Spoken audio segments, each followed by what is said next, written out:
Namaste, Jai Hind, and welcome to this very special edition of The Right Stand. Over the course of the next 50-55 minutes, viewers, we are going to focus on that detailed report and the very many dimensions that it presents. It's perhaps the most comprehensive, undeniable and irrevocable proof of Pakistan's direct act on fomenting terror on Bharatiya soil and, more importantly, bigoted against Hindus and deliberate a redo of the 90s as it was being attempted. It's a special broadcast on this edition of The Right Stand tonight here on CNN News 18. Your channel has accessed this undeniable, complete and comprehensive proof, and this shows that the Pahalgam massacre is a Pakistan act.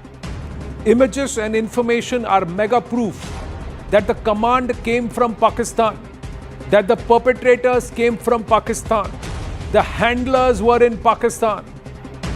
Indian intelligence and security agencies have mapped the infiltration movement and the command structure behind the 22nd April Pahalgam massacre, unearthing a direct operational link to a Lahore-based Lashkar-e-Taiba leaders. They are headquartered in Muridke, one of the terror infrastructure and markazes that was demolished by the Bharatiya Sena in those 22 minutes on the 7th and 8th of May. The detailed findings revealed in a report by Indian agencies accessed directly by CNN News 18. And this report after the July 28 counter-terror Operation Mahadev in the Mahadev peaks in Jammu and Kashmir have firmly identified Sajid Saifullah Jatt as the principal handler of the attackers. The three terrorists, Suleiman Shah alias Faisal Jatt, is a category A++ Lashkar cadre. Abu Hamza alias Afghani is a category A level operational commander of the Lashkar. And Yasir alias Gibran, again a category A Lashkar commander. While Suleiman alias Faisal Jatt was given the responsibility of leading this group and executing the terror attack, Afghan was the co-attacker or person who was going to be second in command to Suleiman. Gibran was the one who was supposed to cover and be the eyes in terms of the scout and also give cover fire to these two attackers as they went about massacring Hindus in the Bessaran Valley. None of these are locals. They are all from Kashmir with identity proofs from Gujranwala, Lahore and also the Chotu Rajashi area in POK. Now, initially speculated based on preliminary sketches released after the massacre, the sketches were later discredited and linked to an unrelated December 2024 incident because earlier the authorities and the agencies believed that those who were responsible for a terror attack in December and thereafter a foreshowing encounter in which a Junaid was killed, it was the same group, but that idea was discarded, and then this was the list and this were the people who were identified. Now, how have they been tracked? Their infiltration route was tracked via intercepted radio signals dating back to May 2022 where they crossed the LOC near the Gurez sector. Then they were sheltered in a seasonal hut near Pahalgam by two Kashmiri men, Parvez and Bashir Ahmad Jothar, and this was close to about 2 kilometers away from this Bessaran Valley or the Bessaran Meadow.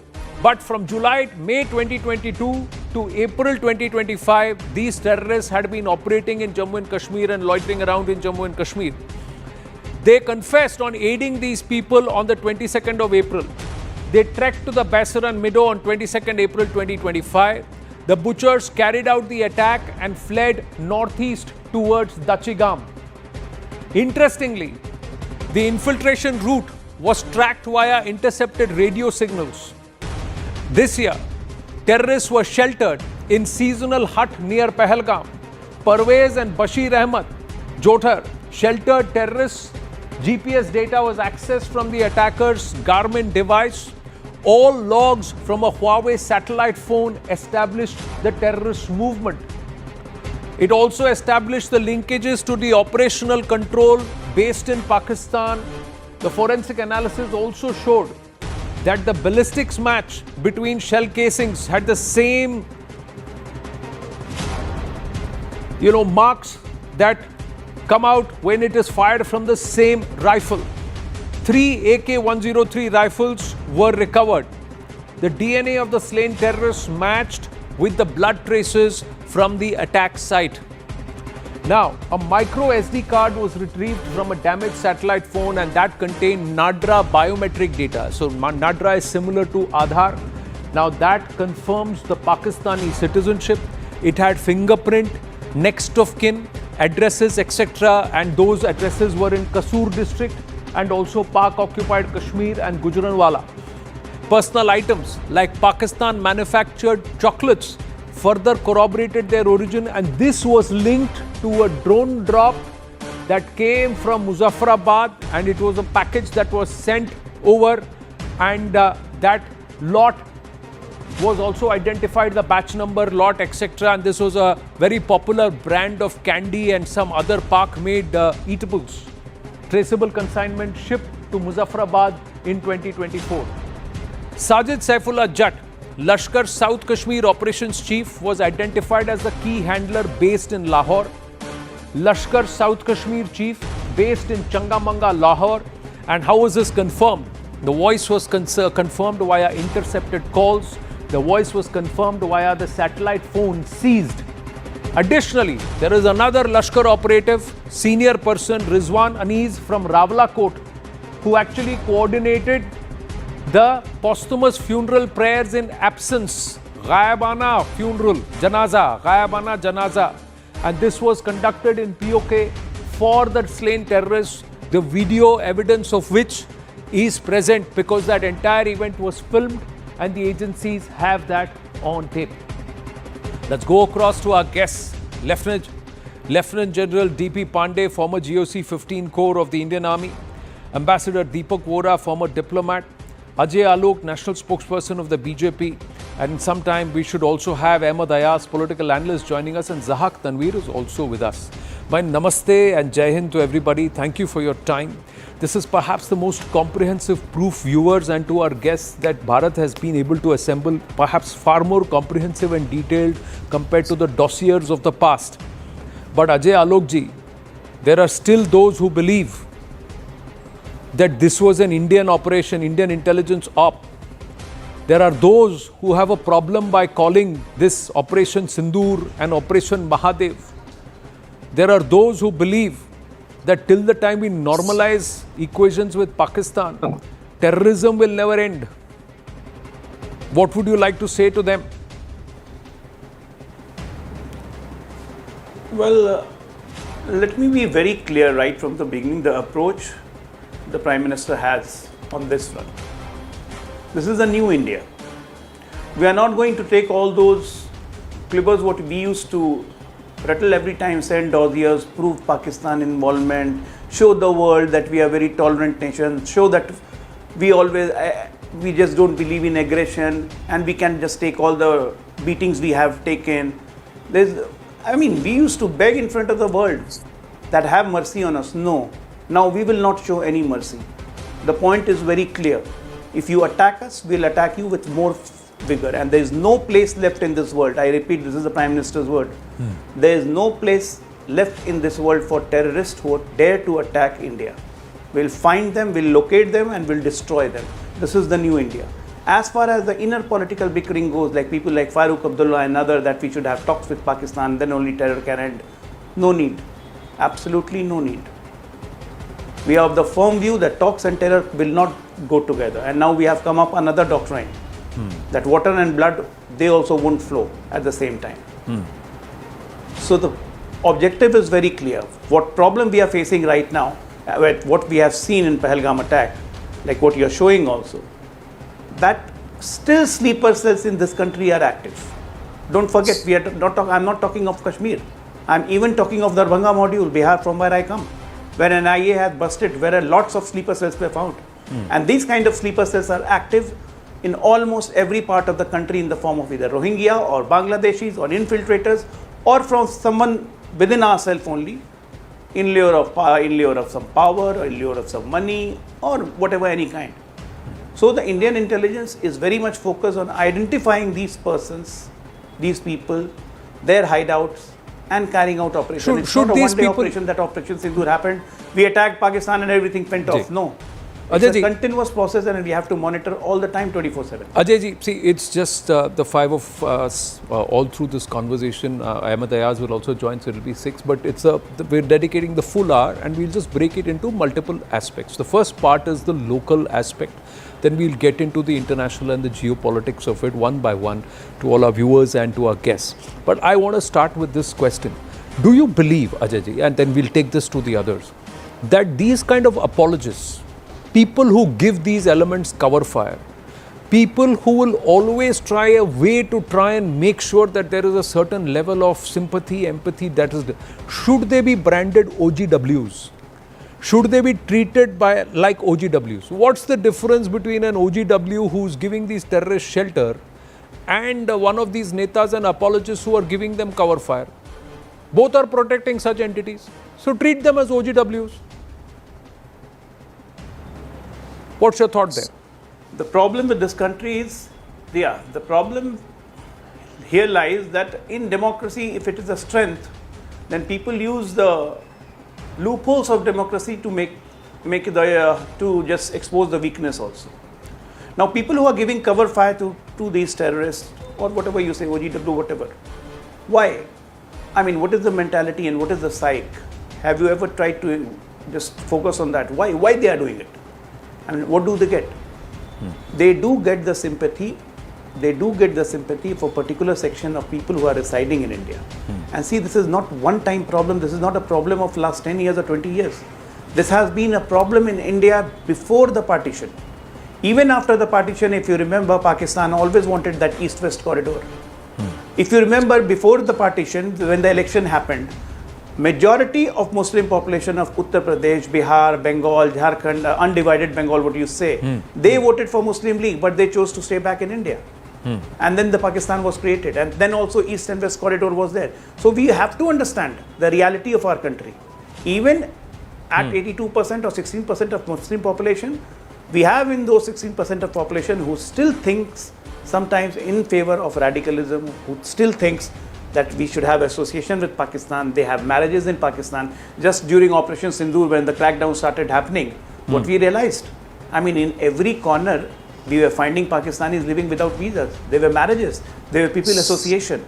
And now, in a democracy, in a democratic setup where my citizen happens to marry a Pakistani, or my citizen is getting married to a Pakistani, he remains the right of having his citizenship. So it's a complex issue. It's not one issue that we can take it just as a one go, in just one sharp cut of sword. It cannot be done like that. No, we have to focus, we have to infiltrate the fear that yes, if I'm going to do this, this is going to cause me grave problem. The fear of abiding by the law of this country, the fear. No, but it doesn't seem to be sinking in. 6 years, we're on the cusp of 6 years of abrogation of Article 370. 6 years, tomorrow is 6 years on Tuesday. General Pandey, your thoughts? Ahmed Ayazi is also with us. My namaste. Should people who give cover fire, first up, this most comprehensive report and perhaps the dossier that's been prepared, is there anything that the Pakistanis can refute this on an international forum on this? That's one. And the second part is that should these apologists now be treated as OGWs? So, Anand, the first part is much more easier to answer than the second one.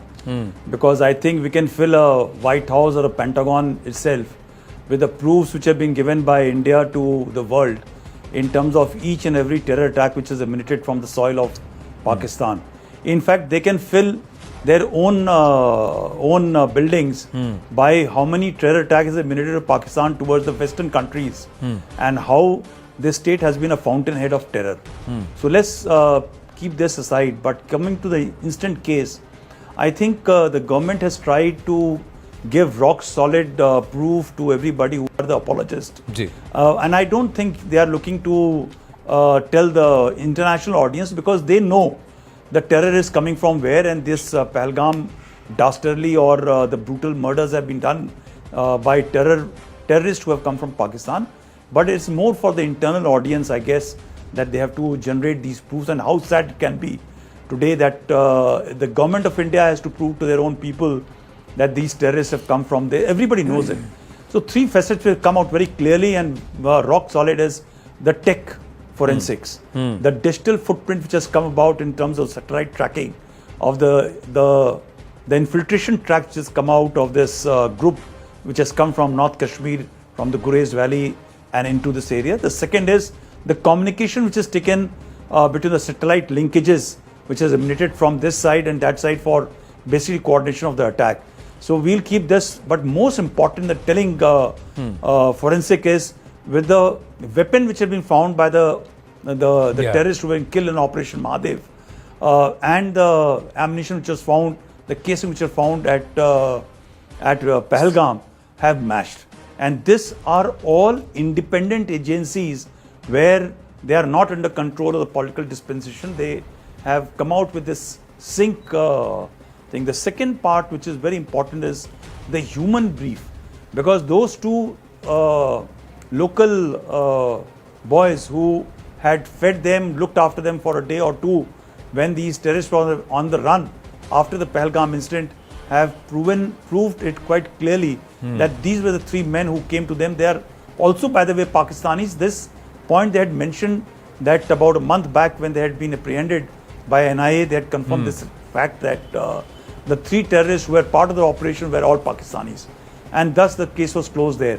But the third and very important part is the documentary evidences which are required to close the case. Is the addresses which have come out, the voter ID list which has come out, and oh, by the way, the video footage which has come out of this Lashkar-e-Toiba senior terrorist who has gone to carry out burial or janaza in absence of the bodies. So I think the case is solid, and apologists should possibly today accept and come out in the public media and try and take that humble pie which is required to be done. Because Anand, when you are questioning operational successes or compulsion or what is happening at the ground tactical level, people must not question what army does, right? It is very, very clear, open domain and very clinical which happens, right? So this is part one of your question. The second part you said about the apologists, I will not, because it will go into the political realm and I like to avoid. But let me identify why does an OJW work, right? OJW works for three principles. Either he's under pressure of financial lure, drug or something else, or he is radicalized for the purpose which he's been assigned to, or third, he's out of fear. None of these three compulsions for an OJW work on a case of an apologist who works for a purpose which is something much more fundamentally flawed, for possibly vote bank politics or trying to become very, very neutral or this thing. What unlimited damage they do when they make these statements. These statements today in the digital space are recorded and are played without context time and again into our face, that look, your political leaders are suspecting your cases and therefore you are wrong. And when these are played onto international domain today to fight on the digital platform for in this battle of narratives in this information age, it becomes that difficult for India, because today's BJP government may not be tomorrow's BJP government.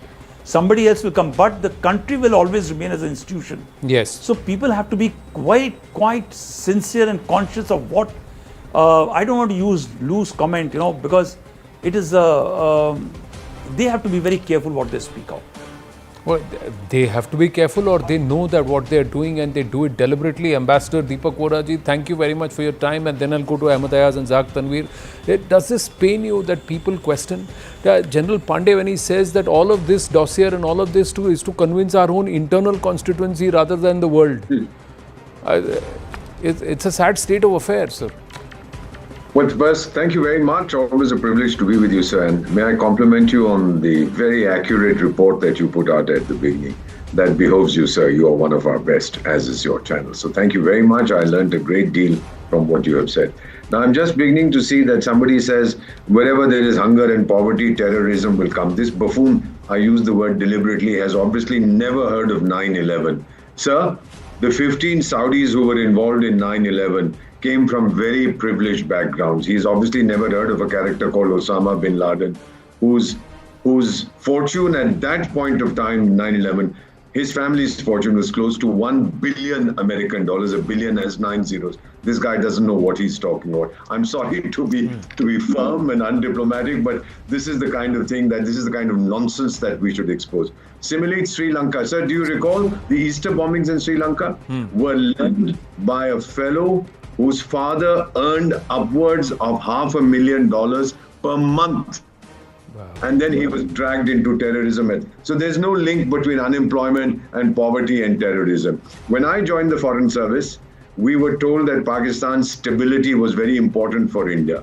Arrant nonsense. We believed it, sir, because we were freshers. Pakistan's breakup is very important. We tried so often. I was posted in the United States. We'd go around giving them all kinds of files. Look, this is Pakistan's nuclear program and you shouldn't be doing this, etc. And then, no. And Pakistan is the epicenter. No. This is a third world problem between you guys and Pakistan. It's a law and order situation. Till 9/11 happened. And then the same Americans came to us and said, buddy, where is the file that you gave us? We said, well, what did you do with it? They said, we lost it. We didn't know that it was going to be so important. And suddenly the world's focus shifted to terrorism. Sir, 9/11 was an inflection point. And I say this without any hesitation. It was an inflection point that started the demise of political Islam, the reputation of political Islam in the world. Because the whole world understood that these guys were Muslims. That you can argue till the cows come home that other nationalities are involved, and other religions are involved. That's not the issue. The issue is that this proved it. As far as Pakistan is concerned, we all understand wherever there is a terror incident today, the first question asked is, was it Pakistanis? And I've heard on American television, sir, there's that very famous anchor, I forget her name. Anyway, it'll come back to me now. I'm getting old, I'm 74 years. And I heard her say that the most feared 2 words anywhere in the world is Allahu Akbar. When they hear this, they know there's going to be trouble. So this is the kind of thing that Pakistan is now known for. It's known for terror. It's a different matter that McDonald Trump or his chaps go around, oh no, Pakistan, lovely country, great partners in terrorism. What absolute nonsense. Another attack and they'll change their opinion. So, sir, you are right. We've been mollycoddling these guys. We've been mollycoddling their apologists here. Their apologists should be exposed, and thank you for exposing them, sir. They should be exposed, isolated, and punished as anti-national elements. Sir, but I work for India. No, I serve India. Nothing matters to me beyond India. These guys should learn a lesson, sir. This is not going to help them politically. True. The words Allahu Akbar are supposed to inspire devotion, inspires faith. It's not supposed to inspire fear. But if a nation which claims to have been born out of the Quran and from the Kalma is associated with instilling fear on those into Islam and try to get the words that are supposed to inspire faith and devotion into a war cry or a terror cry, then the Islamic world itself needs to wake up and condemn this nation, this lot. And you are so right, sir. Sorry, the name of that American journalist was Christiane Amanpour. I remember distinctly. I was in the studios when she said this. There you are. So that is, and she spoke for millions and millions of people across the world. But Ahmed Ayaz, these apologists, what should be done of them?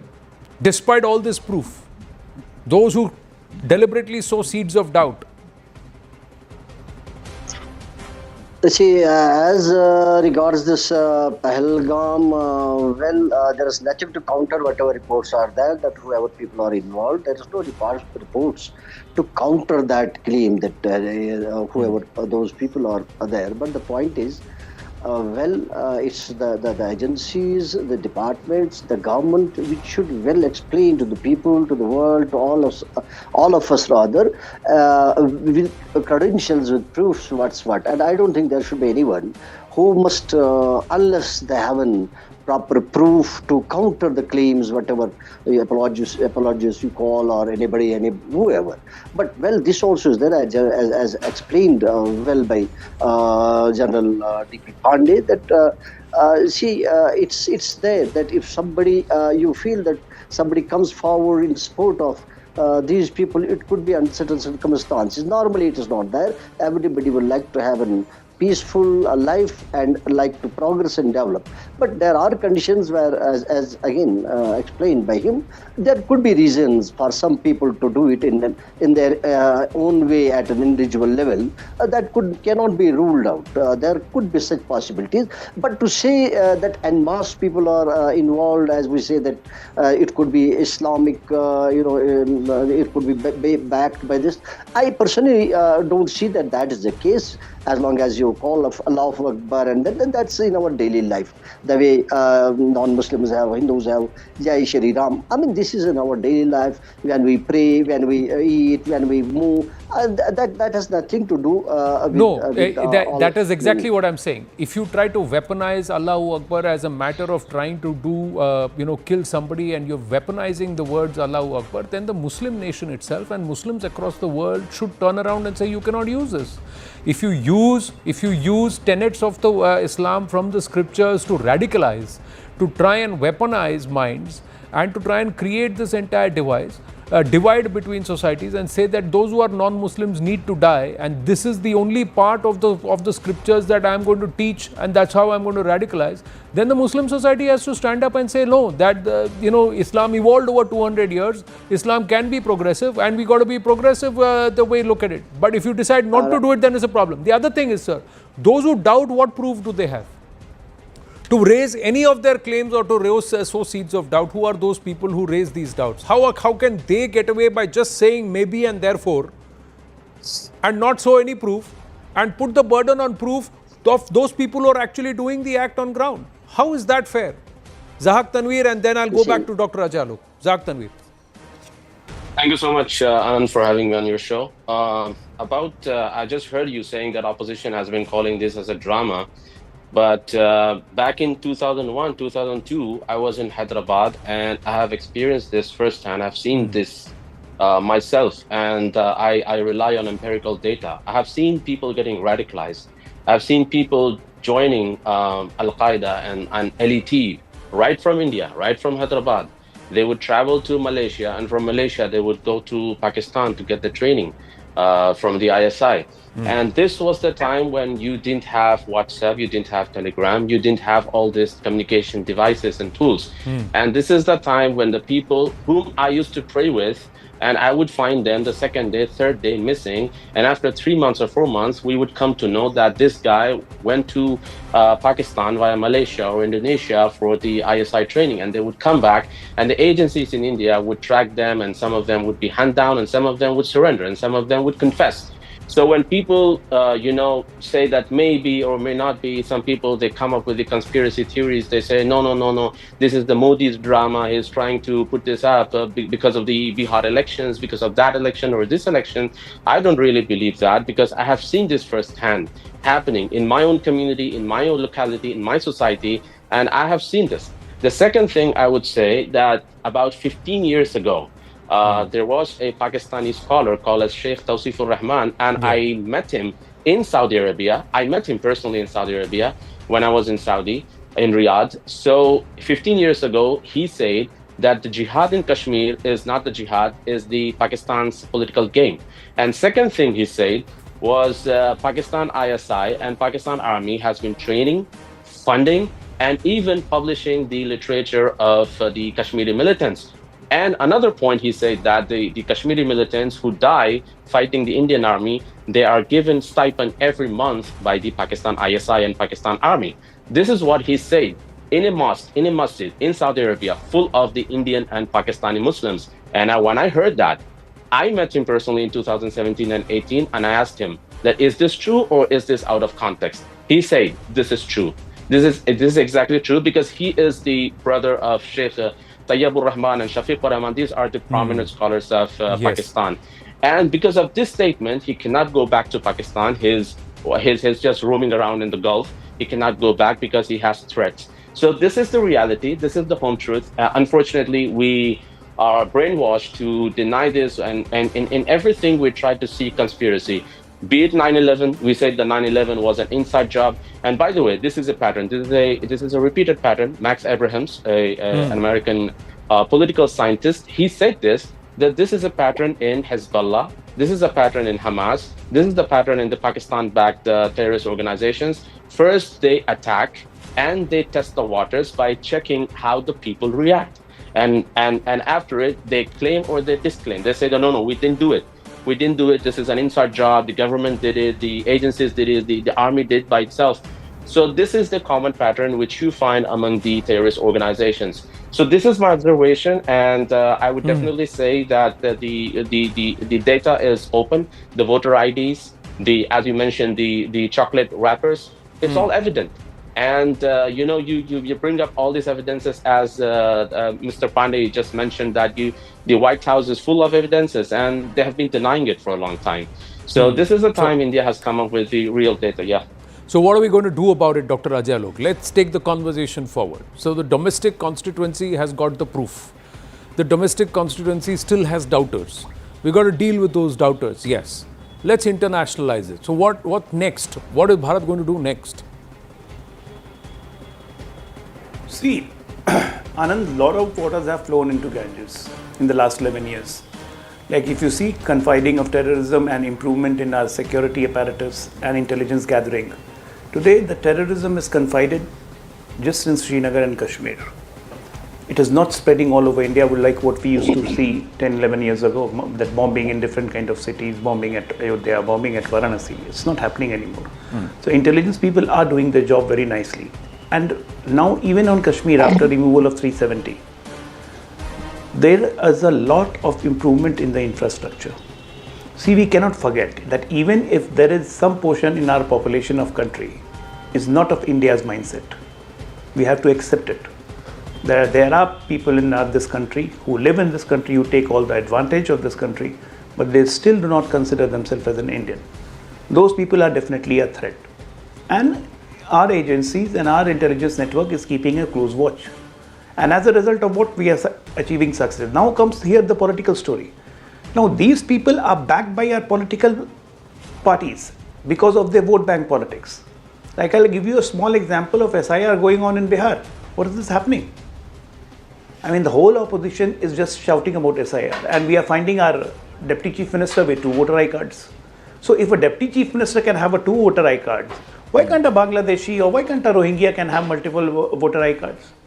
And when the agencies are trying to search them, they try, the संविधान खतरे में है, आपका आरक्षण छिन जाएगा, आपकी democratic rights खत्म हो जाएगी. To create anarchy and to create chaos, the political bickering is also there. So as a government, you have to look into different collaterals. You cannot different angles. You cannot just focus on one angle and just leave the other angle behind. But how are you going to walk this? Because in Jammu Kashmir itself, you have the son who is standing at the Statue of Unity and saluting Sardar Patel, and the father is saying till the time terrorism will continue till the time you talk to Pakistan. So what's happening there then? And the current, there is a partnership going on. So this is the generational change. This is the generational change, I'll say. Because the father never went to Statue of Liberty, father never paid homage to any of the Statue of Unity fighters. He always kept on talking about his own father, Sheikh Abdullah. So there is a generational change, there is no doubt about it. And we should appreciate the generational change. Now one thing the people of Kashmir has understood, and they are gradually understanding also very nicely, that Pakistan is not going to help them. Pakistan is only destroying the story. Now even those Kashmiris who never felt that they are part of India, they felt that Kashmir is absolutely independent. Because I'm telling you, when I went in 2008 for the first time, the Jammu Kashmir police told me, "Tum Indian log." I was in Gulmarg, I was taking that ropeway. So, "Tum Indian log idhar bahut aate ho." तो मैंने कहा, "आप Indian नहीं हो?" तो नहीं, we are Kashmiris. So this identity problem does stand in Kashmir. There is no looking back at it. Now we have to solve that problem. That problem can be solved not militarily. It has to be taken by political. It has to be taken by social. And we have done multiple things. First time in the last 5 years, people in Kashmir, they have tasted power. The power of Panchayati Raj, the power of getting elected. The elections are being conducted. People are showing their interest to get into the system. And majority of Kashmiri today understand that come whatever may, Kashmir is not going to be away from India. Kashmir is an integral part of India. And with the constitutional integration and abolition of Article 370, this belief has strengthened. this belief has strengthened in Jammu and Kashmir that yes, Jammu and Kashmir is an integral part of India. Now what you do? There are some people who are still helping, but the percentage of these people is gradually reducing because of the continuous, sustained effort of the government at multiple levels. Okay, I'm going to park it. We have limited time because I want at financial level and security level. Okay, I got to take it forward. But General Pandey today posted earlier that Kashmir शांत है, पर वहाँ अभी भी शांति नहीं है.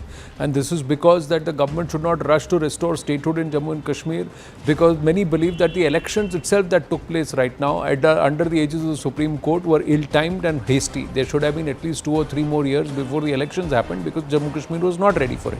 So there are different points of view there, but many believe that people are quiet, but that doesn't mean that there is absolute peace. General Pandey, agree, disagree? Have I misquoted you? Yeah, I think, look, Anand, I'll just quickly give 2-3 points now. First is, look, not talking to Pakistan, the stance which has been taken by the government today has ensured there has been a peace to great extent. Compare it to the first 2 decades of the terrorism which was there in Jammu and Kashmir, where a lot of talks and bhaichara was being done, and what we resulted in number of people dying, both civilians, security forces on our side. But last 14 years, if you can count these data bank and the reduction in violence coming down, because there's a pressure on Pakistan. We will not have trade and talks, water and terror will not flow together and stuff like that, which will change the posturing of this country, right? By one part. The second is, somewhere at the world stage, the government of India needs to take this point and relate that the world terror has commenced thanks to CIA's enabling Pakistan as a proxy state towards Soviet Union, and all that has transitioned to today what it is, right? Therefore, there requires a compulsion that the world has to come together to ensure that the strategic posture and objective of Pakistan needs to be corrected and amended. At the local level, while your political guest, everybody has got a view, I must tell you one thing, that Pakistan agenda is not Jammu and Kashmir, right? They have got no love for Kashmiris, right? Their hitting out is towards the entire country.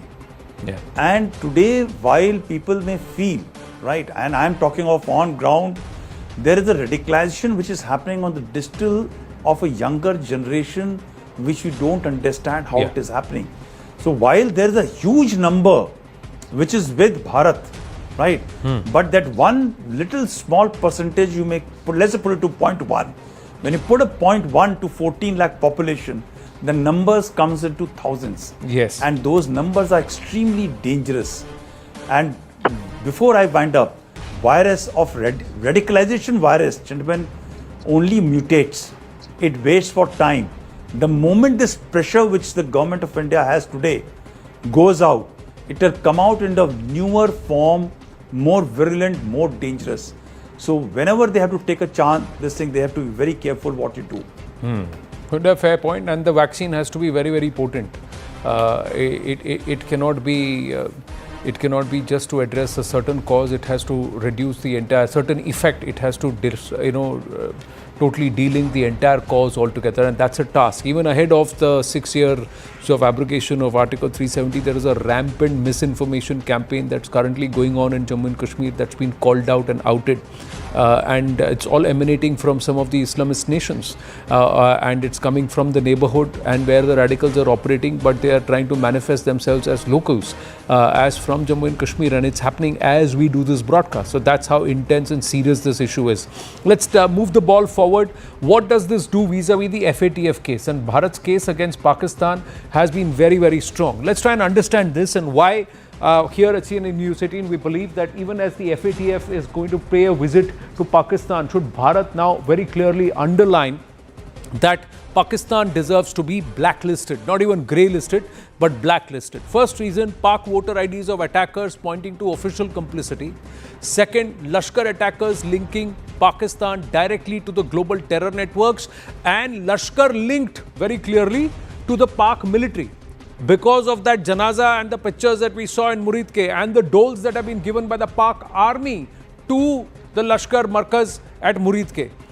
Then this also exposes Pakistan's ongoing support for terror undermining the FATF commitments. One of the 37 links. Money should not go into terror or to foment terror on foreign soil, and that's happening. The connection of the TRF, which has been recognized by the UN 1267 Sanctions Committee already, with the Lashkar also established. Present evidence of IDs, Nadra data, satellite data, to rally FATF members against Pakistan. And the fifth one, present proof of the Pak state support to networks exploiting tech for terror. Now remember that Bharat did send that fourth letter to the FATF moments after the US tagged TRF as a foreign terror group and specially designated global terrorist group in the last month in an intended move for Pakistan's grey listing. So is a terror state Pak a global menace is the question that we ask, and then we'll take the next question also in terms of Bharat's role with the US President Donald Trump, and we'll ask those questions. But Ambassador Deepak Hora, can Bharat not push for an FATF blacklist? And on the other hand, also perhaps tighten the screws on the IWT a little more? You're so right, sir. May I just tell you this? The FATF, the Financial Action Task Force, which was set up initially to combat various things, and then money laundering, etc., then it was expanded to take terror financing, terror funding, etc. What happened? The FATF doesn't have a military. But if we do push them into the blacklist, and I hope the world listens, they are put there, then nobody's going to invest. As it is, the total investment that comes into Pakistan every year is $10. Maybe it'll come down to $1. Nobody's going to invest in the country or do business with the country that is internationally acknowledged as a source and as an epicenter of terrorism. That is the punishment. Not that they are going to send their military or take away Pakistan's money. Second thing, sir, we have used the triple lock against Pakistan.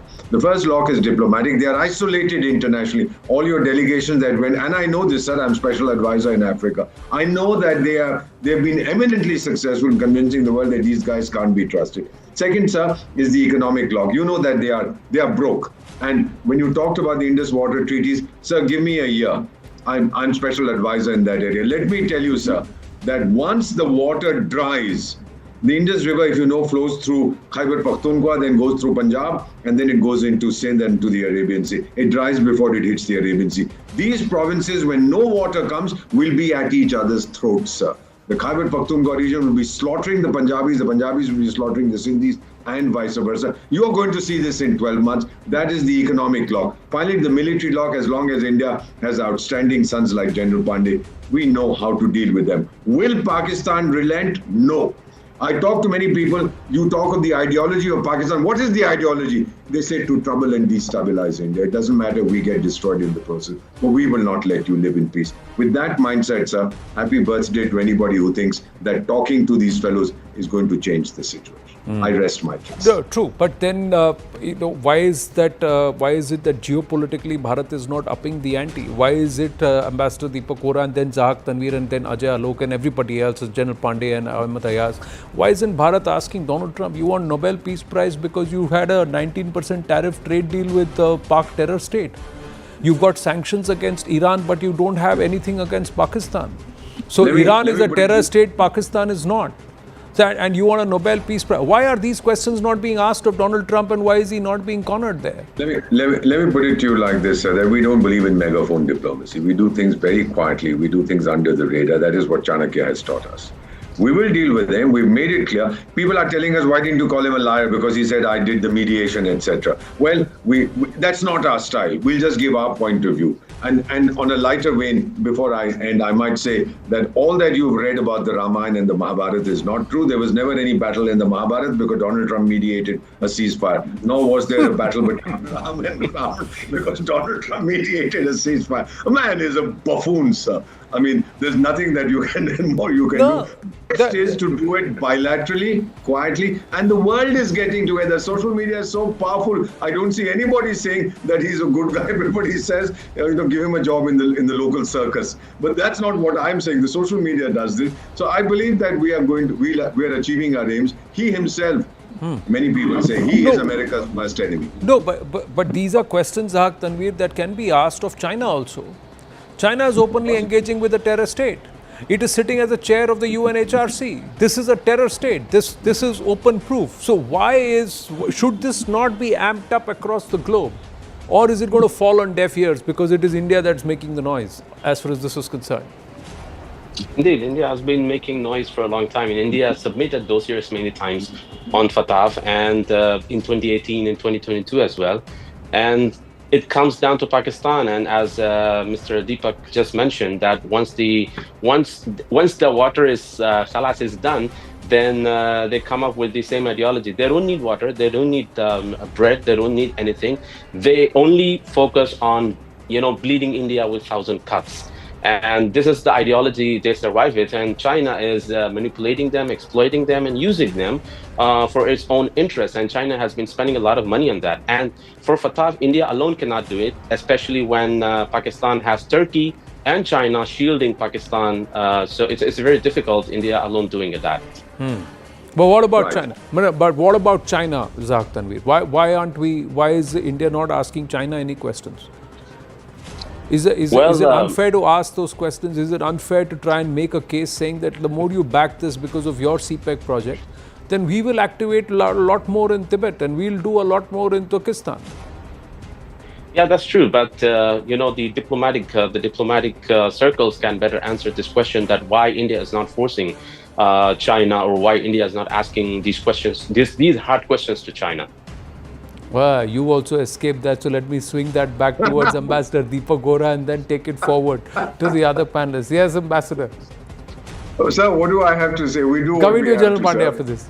You know that there was all this issue about Galwan, etc., patrolling to this point. Chaps who have never been to Ladakh, who think it's somewhere near Argentina. I hear them on your channel saying we can't go to point 8, we can't go to point 4. The fact is that we are back to where we were. No, and then there are chaps who have said that 2,000 kilometers have gone away and they've got a nice reprimand by the and I Honorable didn't want to Supreme Court. comment on that. Well, all I want to tell you, sir, is that today we're in a much stronger position than we were when Galwan happened. We have people like General Pandey, we have people like our experts, we have people like our BJP colleague, who put it across so beautifully that this is no longer the docile India. This is Bharat Bahadur, and we will hit with iron if they sling stones at it. We'll hit with reinforced steel, sir. So may I just tell you that we do take up this issue at a diplomatic level, not megaphone. My intention is not to humiliate country A or country B or country C. Is to talk to them quietly and say, listen guys, behave yourself. And in my experience of 52 years in diplomacy, when you do it quietly, politely, and you argue from a reasonable point of view, 9 out of 10 cases,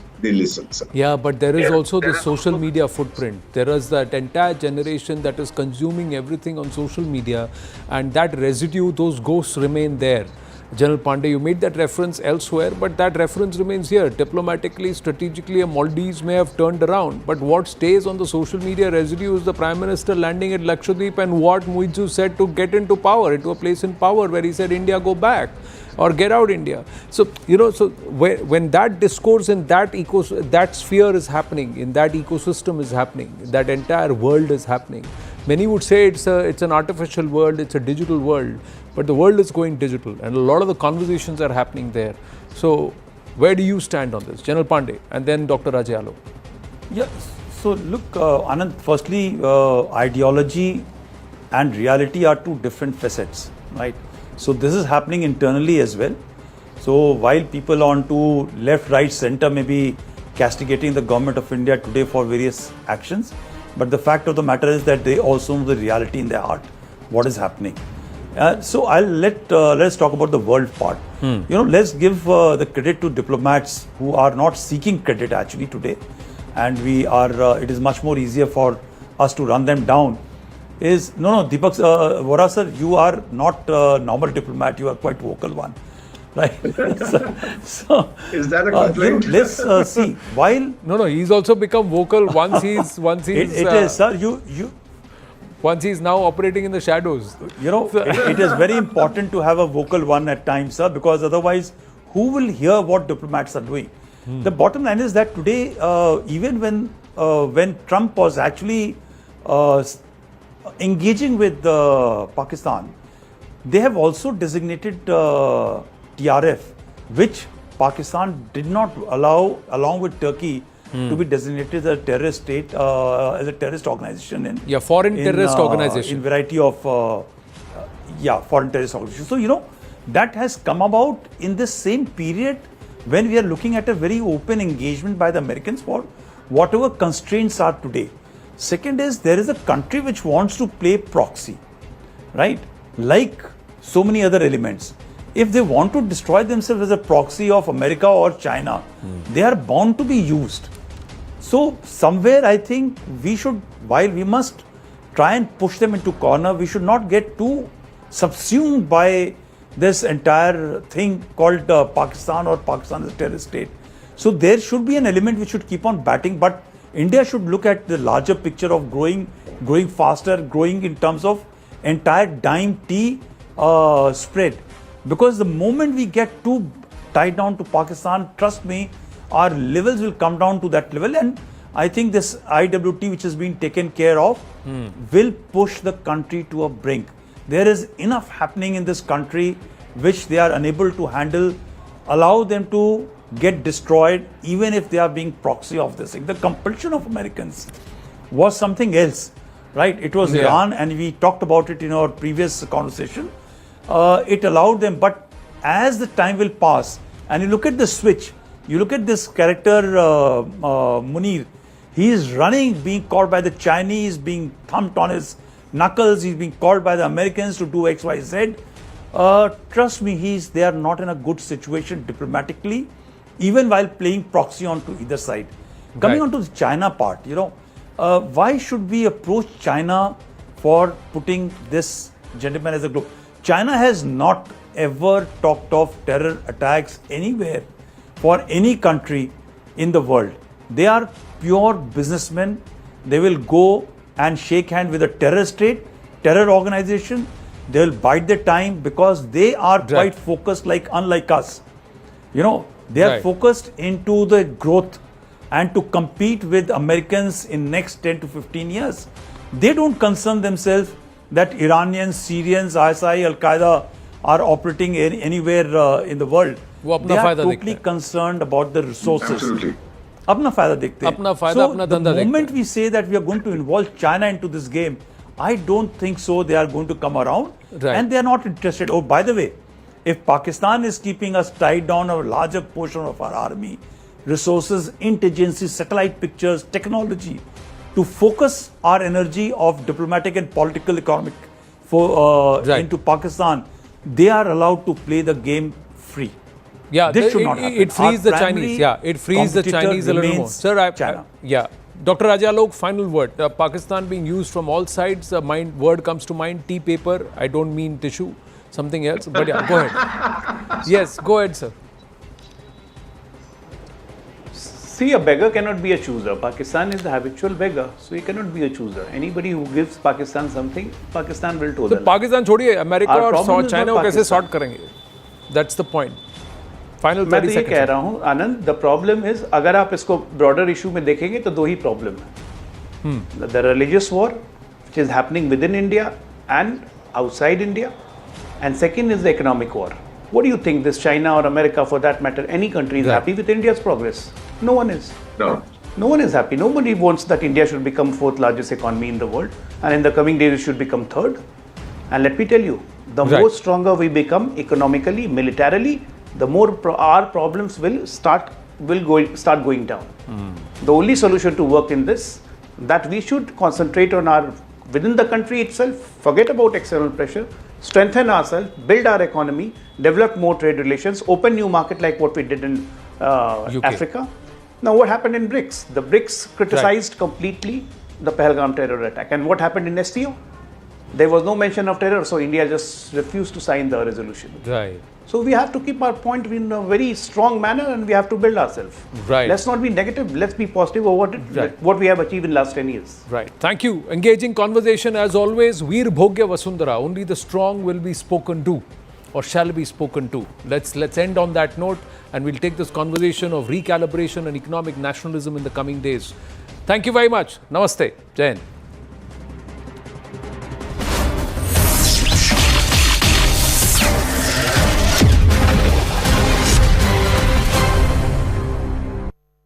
Co-presented by. This is News 18 Network.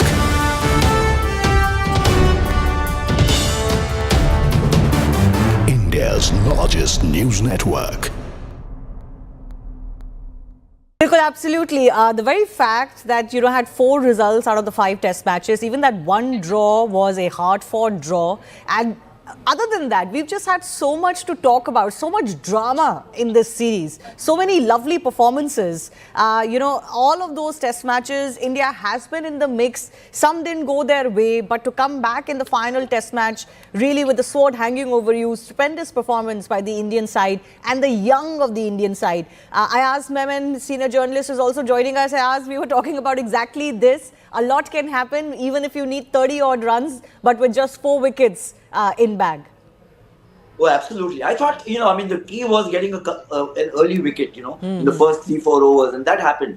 In fact, we got a couple of wickets. So after that, the pressure, you mentioned earlier also how difficult it is to get those last 30-40 runs, especially when the pressure builds up to a crescendo, so to speak. And I thought, again, Mohammad Siraj was absolutely marvellous the way he's bowled right through this match, in fact, through the series. And Rajiv also mentioned, so while there is, Shubman Gill 750 plus runs, when you look at the impact Siraj has had on the series in terms of the matches won, the match saved, etc., he would be the man of the series because bowlers ultimately end up winning you the matches. But having said that, I think it's been a tremendous team effort by many of them on their first Tour series to England, in England, without Rohit, Virat, Ashwin, all of these players not there, and not many thought that India would even survive after losing the first test, that it would survive. And here you are with a 2-2 draw, which will go down in the annals of cricket history as one of the great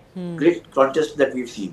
Yeah, I think the only one who was the remnant of the previous era, if I can use that term, was Ravindra Jadeja, isn't it? There is no Pujara, there is no Rohit, there is no Virat, there is no Ashwin.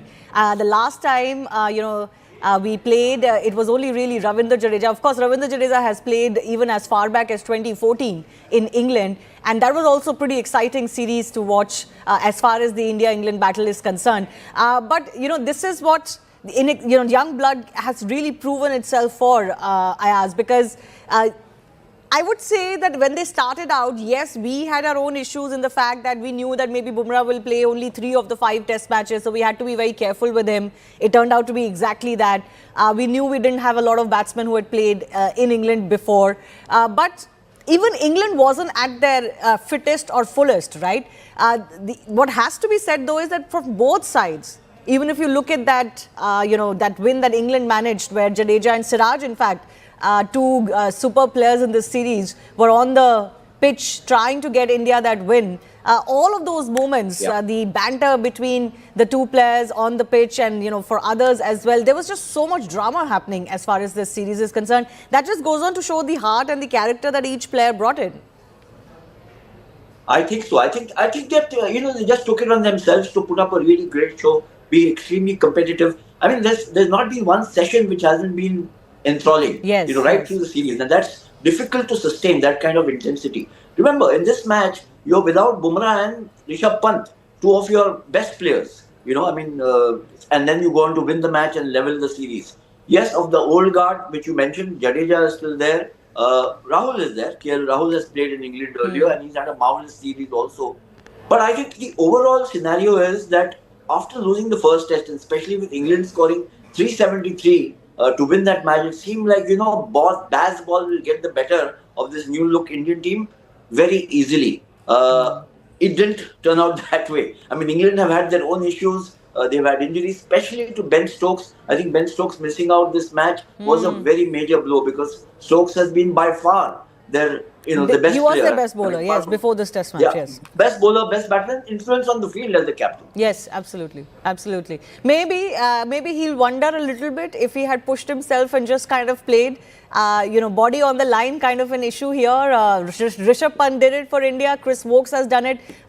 Certainly, from the cricket fans, a big salute to all of these, players who really put everything on the field. But yes, one wonders if Ben Stokes had taken a slightly different call. I don't know how important or how serious it was for him to sit out. But it just goes on to show that this team now has the pedigree.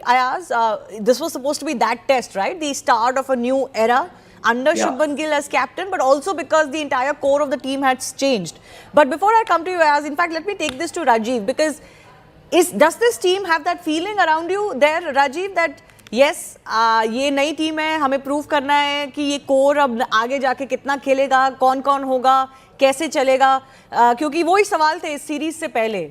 New start of the WTC, cycle, a new start for the captain, in a way a test for Gautam Gambhir as the coach as well, and a lot has been said about everyone.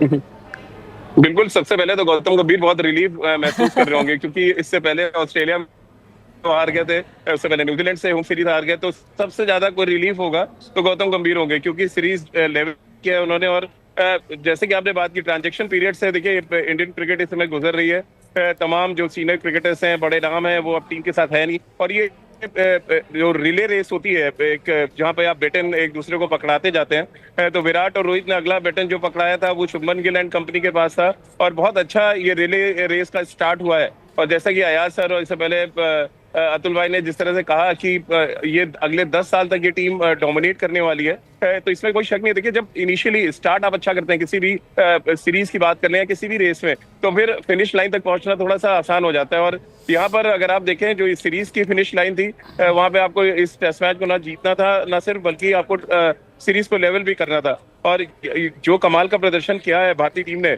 और एक एक खिलाड़ी का अपना contribution है, ऐसा नहीं कर.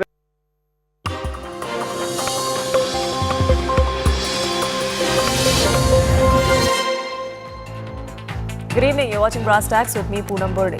Supreme Court came down heavily today on Rahul Gandhi over his remarks on the Indian Army during the 2020 Galwan clash. The Supreme Court said that if you were a true Indian, you would not say this. Now, this rebuke for Rahul Gandhi came over his claim that the Chinese had occupied Indian territory after the Galwan clash. The top court did grant relief to the leader of opposition by staying proceedings against him in the criminal defamation case. But these observations, as scathing as they were enough to arm the BJP. A fierce war of words erupted as Rahul Gandhi was tagged a certified anti-national by the BJP. Here's what the Supreme Court did ask though, even though as they granted relief. The Supreme Court asked simple questions of the Rahul Gandhi's team. Why is it that he says these things on social media and not in the parliament, was one of the questions the Supreme Court asked. It reiterated that one cannot say anything just because there's freedom of speech. The court also asked if Rahul Gandhi had any credible evidence of the claims that he was making, and then remarked that if you were a true Indian, you wouldn't have said such things. Listen in to how the BJP responded to this.